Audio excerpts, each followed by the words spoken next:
মাদকের স্বর্গরাজ্যে পরিণত হয়েছে শহর শিলিগুড়ি। একদিকে ভিন জেলা থেকে মাদক নিয়ে এসে সাপ্লাই, অপরদিকে পাড়ায় পাড়ায় মাদকের কারবার। এবার মালদা থেকে রামগঞ্জ হয়ে শিলিগুড়িতে মাদক পাচারের আগেই পুলিশের থাবা। বড়সড় সাফল্য পেল শিলিগুড়ি মেট্রোপলিটন পুলিশের ভক্তিনগর থানার অ্যান্টি ক্রাইম উইংয়ের পুলিশ।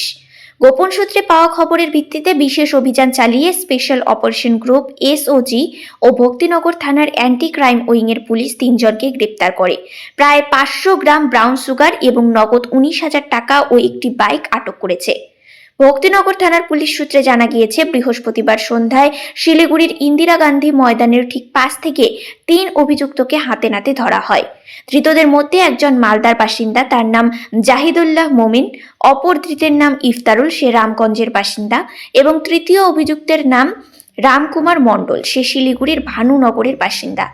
ভক্তিনগর থানার পুলিশ এবং এসওজির তদন্তে প্রাথমিকভাবে জানা গিয়েছে, জাহিদুল্লাহ মোমিন মালদা থেকে বাইকে করে রামগঞ্জের ইফতারুলকে নিয়ে শিলিগুড়িতে আসে। পরিকল্পনা অনুযায়ী ইন্দিরা গান্ধী ময়দানের কাছে রামকুমার মণ্ডলের হাতে ব্রাউন সুগার তুলে দেওয়ার কথা ছিল। ঠিক সেই সময় গোপন সূত্রে খবর পেয়ে অভিযান চালায় এসওজি ও ভক্তিনগর থানার অ্যান্টি ক্রাইম উইংয়ের পুলিশ এবং 3 জনকেই গ্রেপ্তার করে। ধৃতদের বিরুদ্ধে এনডিপিএস আইনে মামলা রুজু করা হয়েছে। শুক্রবার তাদের জলপাইগুড়ি আদালতে তোলা হবে। এই চক্রের সঙ্গে আর কারা জড়িত রয়েছে সেই বিষয়েও তদন্ত শুরু করেছে পুলিশ।